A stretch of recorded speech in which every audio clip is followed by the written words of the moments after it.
Saturday's fantasy and supercoach analysis here. Dragons got the win over the Storm, and I think it was 3 upsets in the end last night, which is pretty wild. 14-8 for the Storm, and then we had the Cowboys getting the win against the Raiders, who've gone 2 on the trot now, unfortunately, on the downside for the Raiders, and then the Sharkies going down to the Dogs, who played incredible. So shout out to those 3 teams doing an awesome job, and Dragons at home against the Storm here. And the first thing I noticed is the lack of really, really good scoring. So if you are an owner of players in this, just be aware of that. This was not a high-scoring fantasy game. Be annoyed at that for this week, and hopefully it is a very much a bounce back for a host of your players. But if you do own Harry Grant, it was a good one there with 57. Only missing the 2 tackles in the end. 49 made, 2 missed was a big, big difference for what we've seen from Harry. And he actually ran the footy early on in this game. He got 62 run meters, 2 tackle breaks, an offload, a line break assist as well.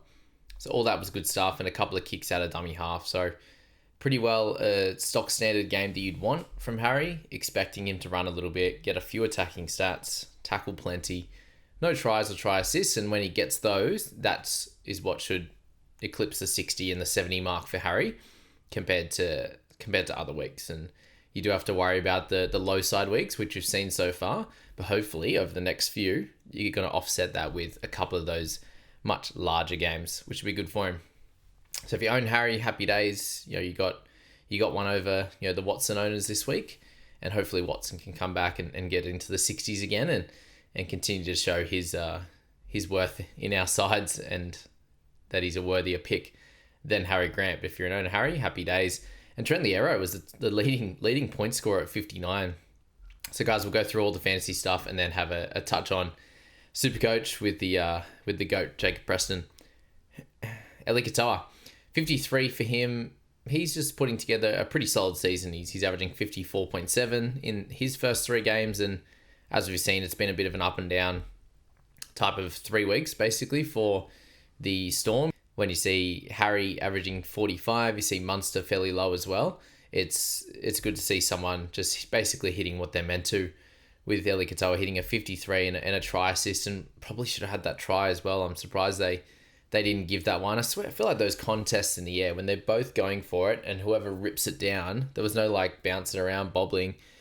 That should just be given a try. And we've seen Eli actually have a bunch of these over the last 2 years. There was a heap of tries last year off Munster's or Hughes's boot, and they were just given tries. So it was a really strange one that ended up that way. But 4 offloads for Ellie, and that try assist was great.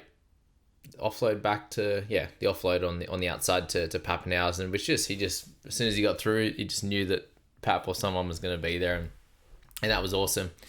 Sewer and Blore 49 apiece, pretty solid for Shawnee, but exactly where we've seen him for the last 2 years now at a 41.7 average. Jaden Sewer averaging 52 for the year, and a good start for him. Couchman.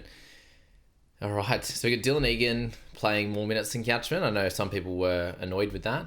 This score, though, is what you got to focus on. 48 and 44.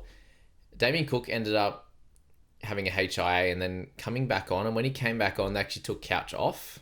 They gave him the opportunity, given he'd played pretty well 40 minutes straight across, before and after the halftime break. So maybe that was something to do with it. He also came on with 55 minutes to play, whereas the week before came on in the 18th minute, so 62 minutes left, and then played 70 in the first week. So that's the concerning part, that it would have been max 55. But if you can get him at about the 50 mark, his base stats are top tier. 38 tackles, no misses, no negatives at all, and 95 run meters was awesome. So you bought him at 581. He's basically hit you a 650 or close to it, 645 type of score. So good on that standpoint. You can just trust him, and he's like the easiest watch out there, apart from working out the minutes. But that's the majority of front rowers and 13s and stuff like that, is that you just don't know when they're going to come off and when they're going to come on the field. That's the hardest part, and that when they're on the field, it's just the easiest watch. And we've seen that with guys like McInnes, when they're on the field, absolutely dominant like last night.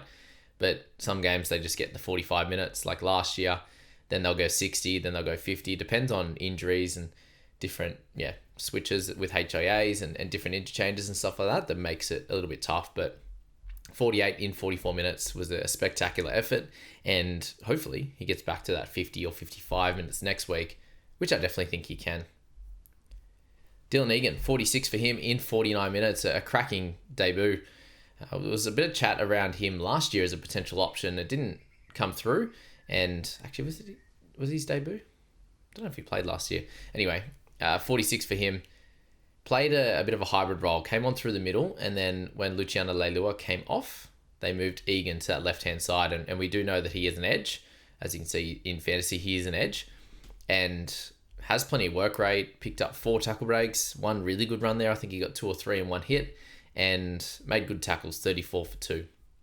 Had a turnover tackle in there as well, so something that won't happen every single week, but I think at 230, if we can get him in that type of role, which I think that they should be able to, if they have a similar situation on this bench, and the sad news is that it sounds like Hamish Stewart has got some type of facial fracture, so he must have copped it just close to before he was going to come off anyway with those minutes, and that was a tough one for owners. We'll get to in a sec, but Dylan Egan, it's something that he'll just benefit slightly with, like, in terms of just his job security. I don't think it changes his minutes by any stretch. And I don't think he plays 49 every week, but I think we can get him in like a 35-minute role, a little bit through the middle, depending when he comes on, and then getting him on that edge as well for Luciano Leilua in games where he doesn't play 80, which some games he will and other games he won't. And I think if they like how this rotation went, then I think they might keep it, to be honest. But again, when there's a HIA in the game and it changes a few things around, you just have to be aware of that one there, because Egan may have come off instead of Couchman in that moment. We don't know. So sometimes you're taking a punt on some cheaper guy.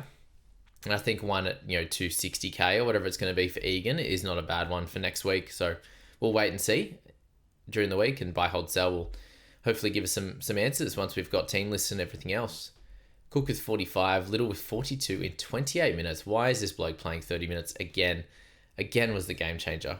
And I get it, he's coming on and changing the game in that 30 minutes, but this was their first win, and it was a tough win as well. And yeah, you just got to get him more time. I'll keep saying it every week. Val Holmes with 41, picked up a try there off a Gutho pass, so good stuff to there. I did end up bringing Gutho in Supercoach, so we needed that. We definitely needed that try assist. In a game where he started pretty poor, he had penalties and errors going out the wazoo. But Pappenhausen was a popular potential trade-in. I think some people may have held off, given he wasn't going to goal kick, but picked up a try there in that first half and was looking good. And then I think it was 31 at half time, and then just the 9 in the second half when the Storm didn't play super well was tough for owners of him. And he'll be fine, but he's also not. I just don't think he's a 50-plus guy anymore. They're going to have to go on a big run, I think, for him to be that guy, because I think even in games that they do win fairly well, he could have the 30s and the 40, and then close games he'll have lower ones like this, and then the real blowouts he might have a 70 or 80, which I don't think offsets enough. Ilias 38 is fine for owners of him. Don't think there's too many. Munster with 37, and this is a tough one. So you end up missing a bunch of tackles. I think there was like 3 in a couple of sets there where he just kind of shot out of a cannon and miss people, but 2 offloads for him. Decent run meters. The tackle numbers are up and good, but no real attacking stats, which he should have had that 1 try assist to Katoa, but wasn't to be.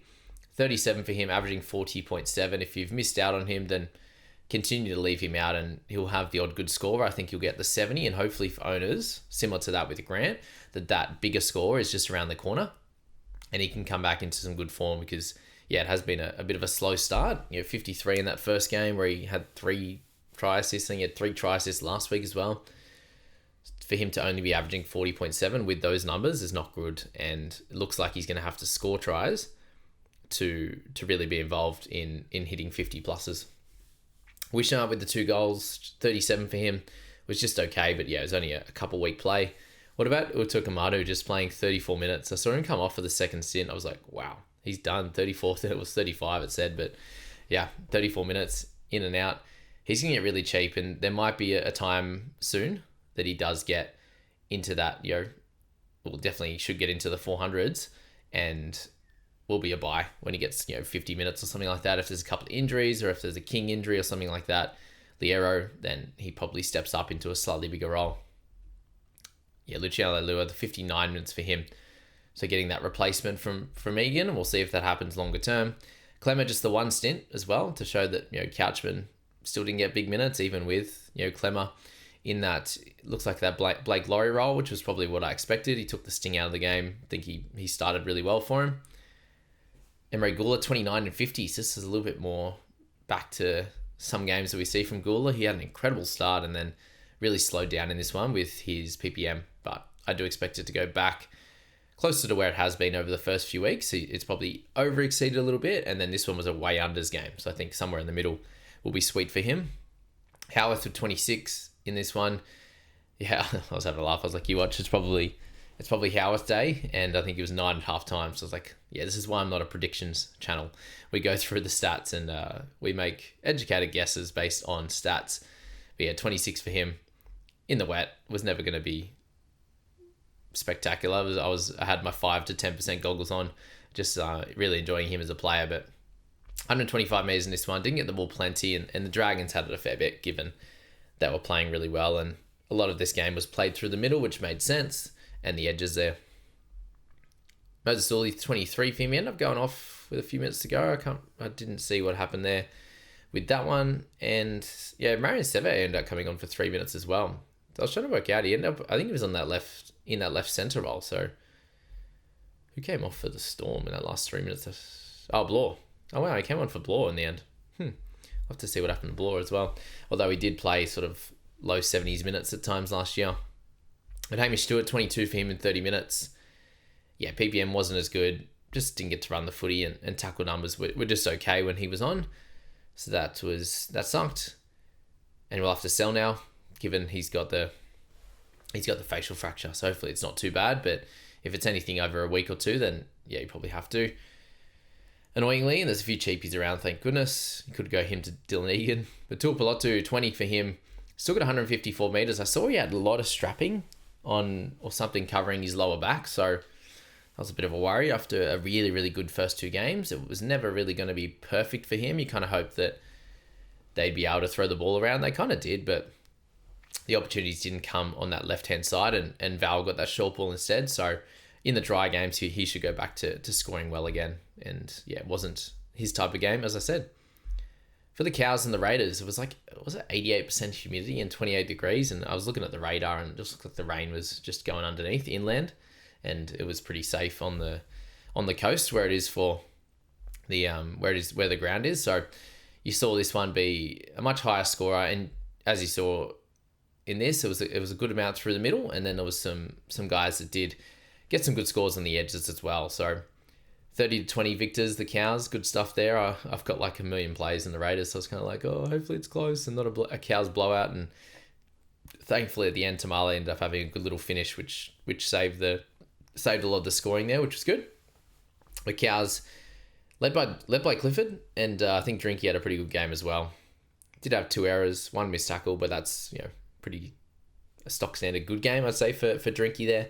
Clifford with 2 awesome tries there, back to back as well, and a try assist. So good to see him showing some of his class and what he can bring to this team, and for them to get a win. Unfortunately, Duffy doesn't look like he's going to be very close to playing, and we'll probably have to wait and see him come, unless there's any injuries, come Origin time when Dearden is out. Well done to Clifford. He will have his up and down games like this, but he has hit a 50 average. Well, he had a 50 average until 50 odd average until this game here. So 63 that he's averaging now. So good stuff for anyone who happened to jump on Clifford. I don't imagine there's many, 0.4%, but you've been rewarded. Any Drinky holders, 62 for him was a good return, and it's definitely someone to monitor. But I think, guys, anyone in this Cowboys side, because they have a couple of tougher games now. They've got Penrith, I believe, and also got someone else tough after that, maybe Sharks. Do we already play Sharks? No, we already played Sharks. I don't know, Broncos maybe? We already played Broncos. I don't know, someone hard. Then they've got a bye after that. So, yeah, not a time to purchase those guys. And then the Origin guys, they're missing from round 12. So, not really a team to focus on. So, I won't touch on the Cows for too long. Tarpanay was 61 with a try early on. Good to see him back. think he had a chicken wing as well on report, so I wonder how that's going to come out. Information may be out right now, but I'm doing this fairly early in the morning there. 61 for him was good. Bateman 61. What about the little comeback from him, eh? People sell him, and then he gets a good score. Always how it goes. But end up with a line break and 4 tackle breaks as well. An offload, turnover tackle. 55 in base. So he's going to have these better games stats-wise, and he's going to have some tough ones stats-wise. And I actually don't think he played super well. He had an error, 2 penalties, missed a bunch, like 4 tackles there. So even the commentators were saying, it's just not his night, not his afternoon there. So there you go. Fogarty just stock standard doing his job. Has lost a tiny bit of cash, but basically getting what you're paying for with Fogs. Good tackle numbers, gets his kick meters, gets his goals, and the odd try assist, which is good. It was nice to see Cotter and Robson back in some decent business there. Robson 51 in the full game. Cotter 54 in the 72 minutes for him. So bigger minutes, and he delivered. They both got 2 turnover tackles, and yeah, I think they just needed a game like this, the Cows, and it was good to see both those guys kind of stabilise their prices a little bit. As I said, they probably weren't going to be a clear option anyway, so we may as well keep them away from that cheaper price and not tempt us with the... We know what they can do, and if the team's going to struggle a bit, it'll be hard for them to score super well. Tamale. How good. The hot tamale train is back in action, and it wasn't looking good. I think it was 11 with probably 20 minutes to go.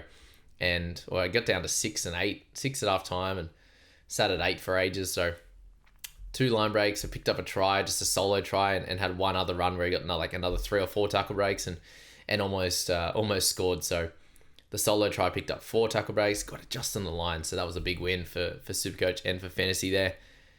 And 165 meters. He's just such a damaging ball runner. And the problem here is the ball gets out to Strange and it stops. The ball gets out to Strange and it stops. Sometimes the ball gets out to Chris and it stops. And then the other times they just don't go left. So that's the tough part with Tamale. And if they weren't kicking to him like Cowboys were, they're getting too far downfield that when they put a kick through, it was just a bomb and it wasn't really going to Tamale. And fair enough, it should have gone to Savage and to Weeks, given their catching prowess at the moment is being hasn't been great. And that really hurt them in this game.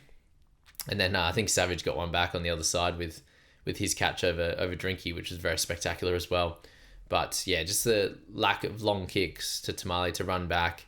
And he definitely went through plenty of work, and we can hold him now, but Sharky's next week. Hopefully he can do well before. I think it's Eels and Titans following that. And Dolphins maybe. So good little setup there for Tamale and an easy hold now, but it was a worry coming into this week, and it was a worry for the first 60 minutes. Horsburgh, 48, 54 minutes. He's still getting lots of negatives. So thankfully the tackle numbers were fairly low for him. 32 made in that 59 minutes. Only 1 miss though, but the 2 errors, 3 penalties. His discipline in the last few weeks has been poor, to say the least. And there's a little bit of a worry there. The minutes are great. Discipline, not so good. Yeah, offload's great, as we see with him. He just has some weird ones. Like, he looks like he's going to run to the line, and then he does some stupid spin.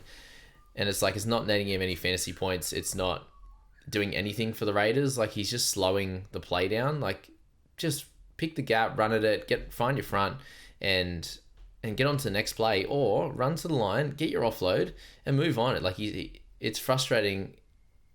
It would be frustrating as a coach, given what you want from your players. Like, just you're not a speedster, you're not Reece Walsh, you're not you can do that stuff if you've got the speed and the footwork off the mark just to move around. Or apparently Lindsay Smith, but he was at least going forward when he was making those moves, where like Horsburgh runs to the line and then does a spin and runs backwards and then sideways, and yeah, it's not great. So I think he needs to rein that in a bit, get back to basics. What he did in game 1 in Vegas was spectacular, and he needs to go back to that, because it hasn't been the same since that game, unfortunately, for Big Red. And yeah, the blueprint was there. Hit, offload, run hard, run forward. Weird. Hudson Young, 45, back to some normalcy for him, which is fine. Good try and a try assist for him. Improved that average is 29.8. Mariota I thought was really, really strong, so shout out to him. Savage with 42 with the try, 8 tackle breaks. That was good to see, but yeah, a couple of errors, important errors. Nicholson, he's playing that edge role and moving a little bit to the middle at the back end of the game. He did pick up a few tackles when he was tired. So I think he got to about 40, 41 with like 15 minutes to go. And I was like, oh, cool, we're on for about a 50 here. And then it just stagnated for the last few and had a couple of errors. When he was given the footy, he was slow into contact in that last 10, 15 minutes. So it's just a bit of a eh. And, if he's playing 65 or so at the moment in these like trying temperatures and humidities for someone that's an Englishman, I felt like that last 15 was going to be tough. But if he's going to play 80 minutes while Hosking's not there, then that's great. 42 is not the end of the world. He's not missing 1,000 tackles like Gilbert, and he'll be fine. But unless he's going to get some attacking stats, which he actually got close in that first half. Every run brought him fairly close to the line, so I think he'll get over at some point again. Will I own him by the time he gets over? We'll find out. But solid score without being spectacular. Starling with 41. The last 2 weeks now he's gone lower minutes, and this one it wasn't because he was smashed with tackles.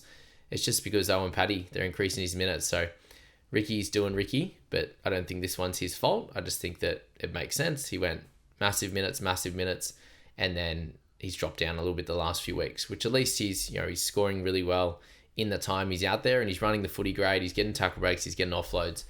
Unfortunately, this one, there was no need for massive tackles, but he got a few more stats on the attacking side, so that was ideal. 41 for him. You hold until we're given a reason not to. If he pumps out a couple of 20s in 50 minutes, then that would be the concerning time. Purdue, 36. Really impressed with him. Line break early. They were finding so much love down that left-hand side. And 217 run meters for him to have no tackle breaks after getting a line break as well. It was clean. One offload, one turnover tackle. Good stuff there for Purdue, and will continue to make money. 50 into 36 is great news for owners, and he starts to get his price in the right direction after a pretty slow start. Nanai with 50 minutes, McIntyre 45 minutes for him. Not great scores for both those guys. Timoko 32, if you're owning him, 45. He's made plenty of cash early, and it's slowed down a bit as they haven't played so well, so that makes sense. Strange, just pass the ball, brother. Sometimes, please. Robert Darby. Hardly noticed him, and then he popped up and scored that try on the right-hand side, so good on him. Kai O'Donnell, 35 minutes, so a bit low. I saw him come back on right at the end, I think. Trey Mooney, 21, only got the 19 minutes, so that's the worry with him. If people were looking at him after he's 60, is that he started this game and then I think came on with like a couple of minutes to go, but he only played 15 in his first stint, which was tough. Owen Paddy, 16 for him in this one, and Seb Chris, 17 after that really hot start, has slowed down as well as the Raiders have begun to struggle. Okay, we move to that last game, and not a lot of fantasy relevance. I don't think many people owned a lot of players in this one. How good's the Hills Science Diet pet food? Anyone got one of those dogs? Whose dog is any of your dogs doing the promotional, doing the photo shoot for that? Let me know. But Presto was a big winner in this one, and so were the dogs. They were incredible, and I am worried for the Knights next week, let's be honest, because dogs at home, in form, Knights not playing great. I wonder how much attack they're going to be able to get through them. So probably not the worst idea selling Ponga into the dogs one now that I had to get Haas. So it's not like I'm saying this is a godsend, but I thought that the dogs wouldn't be too easy coming into the next one. But Preston, 77 for him. Try, assist, offloads, tackles, no misses. Incredible game. He had no negatives in this game and 77. So welcome back to great scores over the last few weeks. 57 into a 77 and averaging 58 now, which is where I had him to begin the year. Sad to not own him in fantasy, but I own him in Supercoach and in Dream Team. And he's very low ownership across people that I'm looking at anyway. So great news there. Got 125.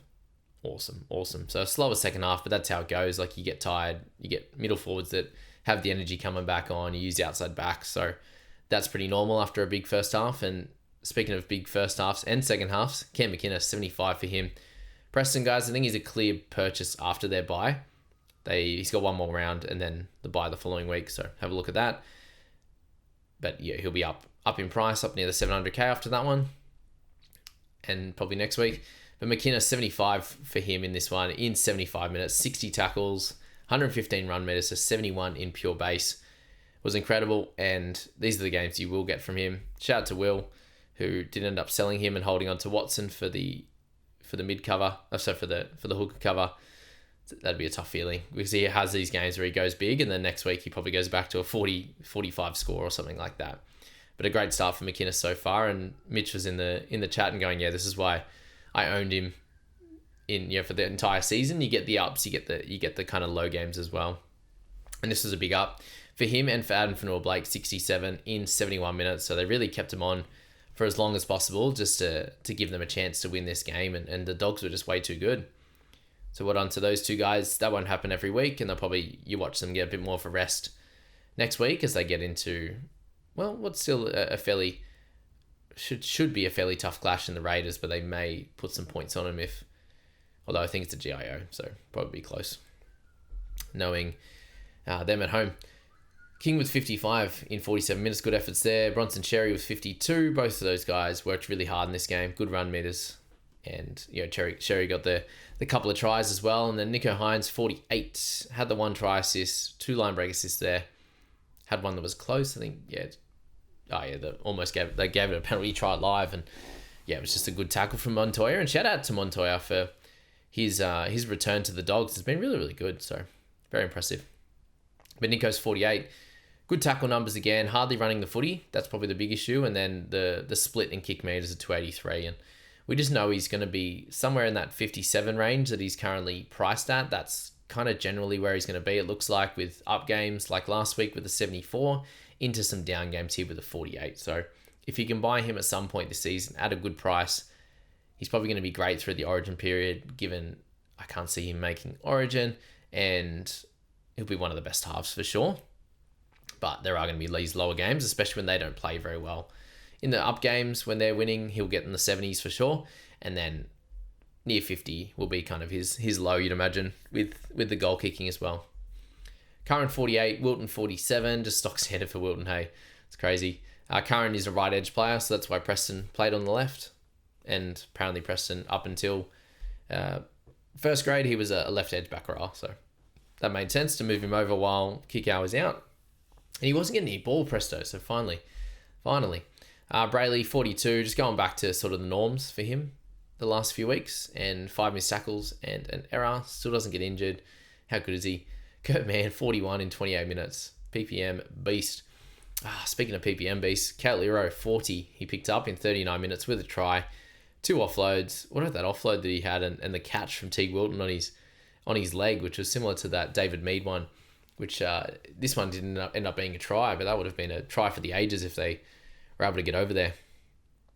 Bailey Hayward keep picking up 232 meters as well, but Iro with a hammy.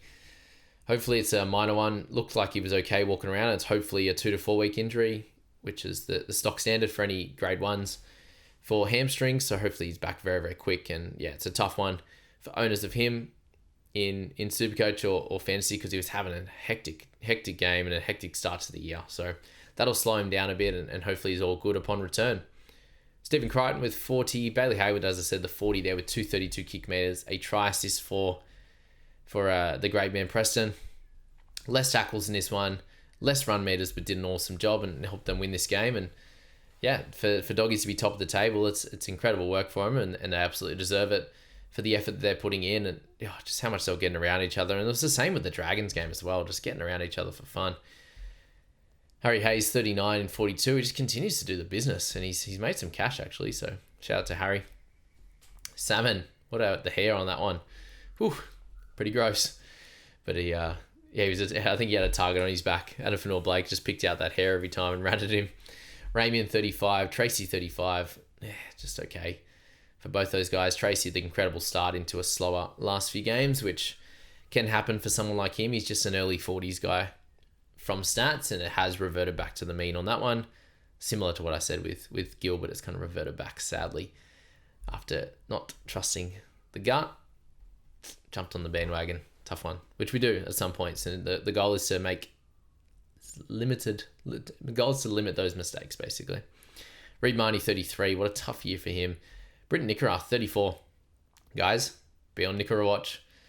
He had a couple of good games to start, and he's gone pretty low the last few, even with a try last week. So He has these beginnings to years, and then he just comes into his own in the middle to back end. And so 34 for him. He's averaging 44.8 now. His price is going to start to come down. He'll be 650 or so. When we get him in that high, we get him near that high 500s, be ready to buy, because this Sharks outfit is going to win a lot of games, and he's going to be a part of that, hitting 50s and 60s and 70s. It just seems to happen every year. I'm on big Britt Nickera watch, especially as a player that has a coach that has a bunch of edges, not really performing. I'm on the watch. He's on the watch list. Montoya, as I said. Atkinson played centre, didn't do the worst job. They did get one try on him.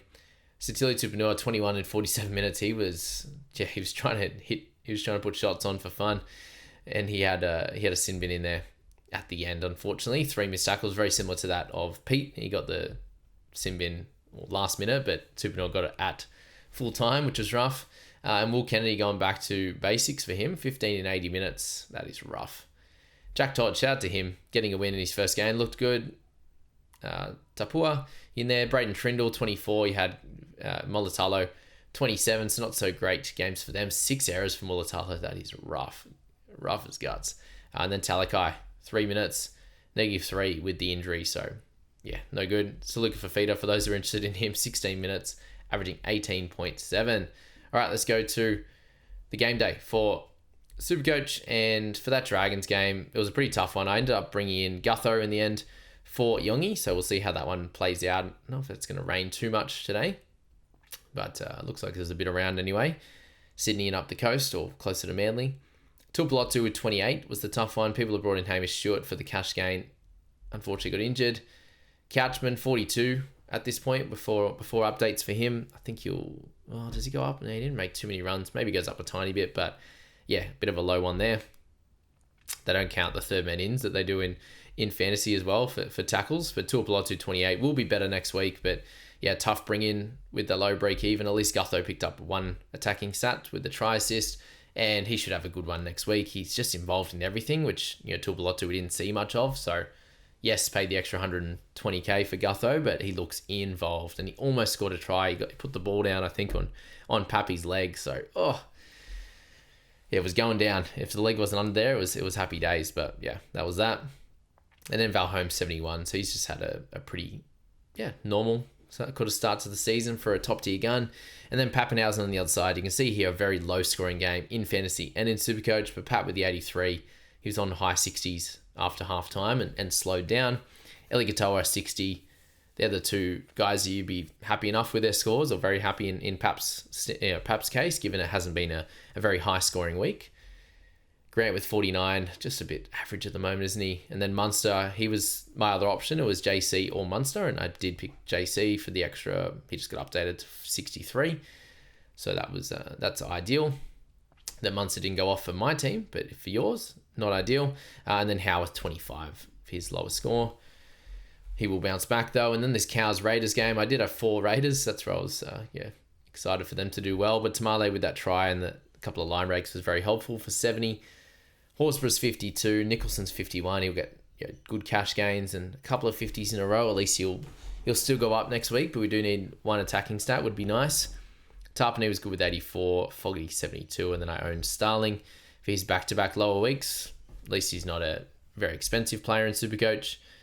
Timoko, the low one, if you have Paddy or Weeks, not ideal there. And then the final game, if you did own Presto, it was happy days. So I'm very happy for that one after dealing with a 47 and a 54 average basically over the last 3 weeks. To go big and get that average right up into the 70s again is massive. Other dogs, you're looking at not too many of interest, to be honest with you. It was Burton before he got injured for me. And then for the Sharkies, you had Mulatalo 41, Nickera 45 for owners of him. Yeah, again, just wait. He's going to drop in price soon. He's kind of been scoring tries and being average in the 60s. And then he didn't get one and makes sense in this one to go there. Blake Brayley, 48 for him. Nothing much happening. Iro, 60 with the try. Frustrating that he was on such a heater. But you at least get the 60 before the injury. And then Hines with 59, just fine in this one. 1 try assist for Iro. So if you owned the Hines-Iro combo, you were very happy at that point after a bit of a slow start for Nico. And then you end up only the 59. So hopefully you bounce back from him in the next few weeks. And if you have didn't have him and you have Cleary like myself, then you kind of got out of that okay. So, and shout out to Bailey Hayward for the 79 in this one. Cracking effort. That's it for this video, guys. Thanks so much for jumping in. Fantasy, the Supercoach. Subscribe, follow, all the good stuff. And if you're interested in the private group, getting the one-to-one advice, then head to the description below. There's plenty of help in there, and it'll make you a better fantasy and Supercoach. See you guys.